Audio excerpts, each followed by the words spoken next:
ওই যে কোরআনে কই না করে দিও অস্বীকার করতেছ না তুমি বললে কিছু মনে করো যুক্তি কি কোরআন যুক্তি চলে মিয়া মনে করো কোরআন যুক্তি চলে পুরানো কথা না তো ওই যে দিনে বসে হাদিস বলে হাদিস কাটা লেখছে মনে করো হাদিস কার বাণী হচ্ছে নবী করিম সাল্লাল্লাহু আলাইহি ওয়াসাল্লামের বাণী নবী করিম হ্যাঁ, নবী করিম সাল্লাল্লাহু আলাইহি ওয়াসাল্লাম যেটা লিখে গেছে এটাই হাদিস হ্যাঁ সেটা আমাদের মানতে হবে বিশ্বাস করতে হবে এটা তো বললাম এটা বিশ্বাস না করলে তুমি বেঈমান কথা বলছো না খতিব সাহেবের কথা পুরান হইলো তোমার এটার ভিতরে তোমার পয়রা তোমার যে শিক্ষা ঠিক আছে জ্ঞানের ভান্ডার এখন তুমি তো জানছো বিষয়টা কি জানছো? কবরে পুরাণে কি কি কবরের ভিতরে হ্যাঁ কি কি শাস্তির কথা কবরের উল্লেখ আছে পুরাণে অন্য কোথাও না পুরাণে আমরা কিন্তু এটা বলছো মুফতি মত এটা জানো। এগুলা ছাড়ো না এগুলা ভুল ভ্রান্তি হইতে পারে জামল হইতে পারে এগুলা নিয়ে কেন তোমরা তো থানাতে পুলিশের ধরতে পারো না না না এগুলা জামল হইতে বুঝো না না এই যে বিচ্ছুর উদাহরণ দিলে একটা কথা বললে বিচ্ছুর উদাহরণ দিলে হুম। এটা কি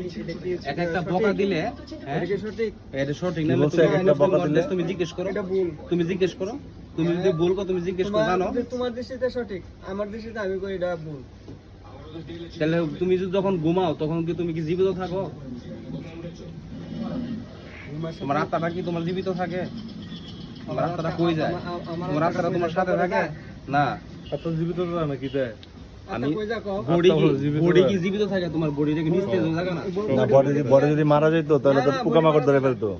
তোমার রাতে ঘুমানো যে আত্মাটা হুম। আত্মাটা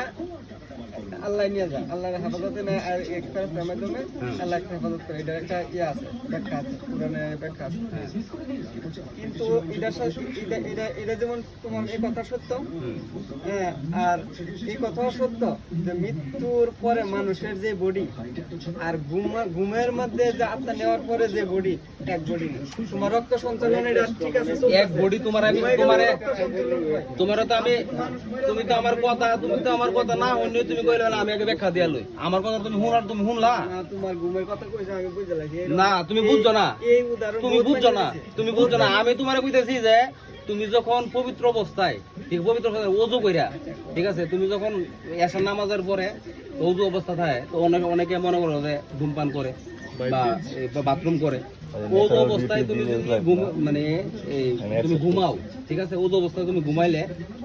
তখন তোমার এই সারা রাত্র তুমি যখন ঘুমাই সারা রাত্র তোমার নফল নামাজের ইবাদত তোমার হইতে থাকবে এবং একজন ফেরেশতা ঠিক আছে তোমার জন্য মানে সারা রাত তোমার পাহারা দিবে আর তোমার আত্মারা তো এই পবিত্র আত্মাটা কি করবো তোমার আরশ আজিমের নিচে আল্লাহ এই আরশ নিজে মানে আরশ আজিমের নিচে তোমার ঠাই হইব এবং ওইখানে গিয়েছে শেষ দরদ অবস্থায় ওই আত্মাটা পড়ে থাকবো আর অপবিত্র আত্মা তোমার আরশ আজিম থেকে তোমার এতটুকু দূরে অবস্থান করবো যেখানে তোমার এই আরশ আজিমের বা জান্নাতের কোনো গন্ধ সে পাবে না ঠিক আছে কারণ কি সে অপবিত্র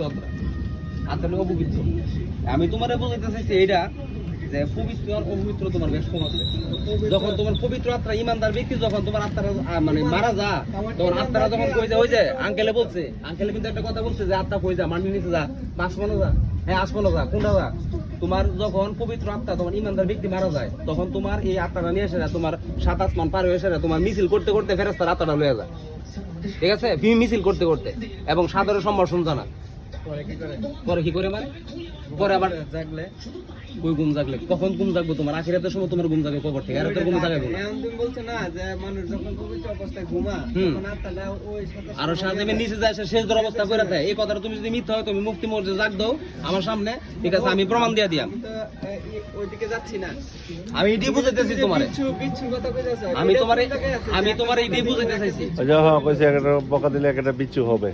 কি জানি জি প্রতিটা বকা এক একটা বিচ্ছু হবে সেই বিচ্ছু মৃত্যুর পর সুবল মারবে তোমার তো কই আছে আমি তো আর মনে করো যে না পুরাণে নিষেধ পরিষ্কার শুনো আছে। 30 শরীফ আছে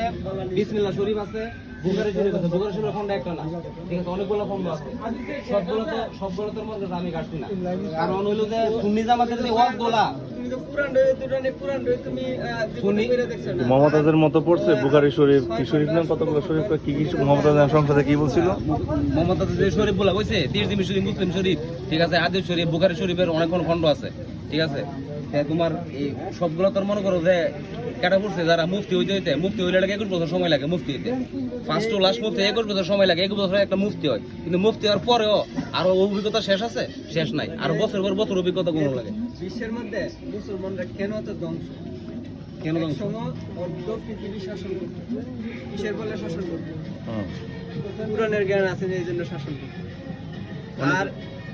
যতদিন পর্যন্ত যে থেকে শুরু হয়েছে মার খাওয়া, আর আজ পর্যন্ত মার খাওয়া নিচে যাইতেছে বিশ্বের কাছে মুসলিম।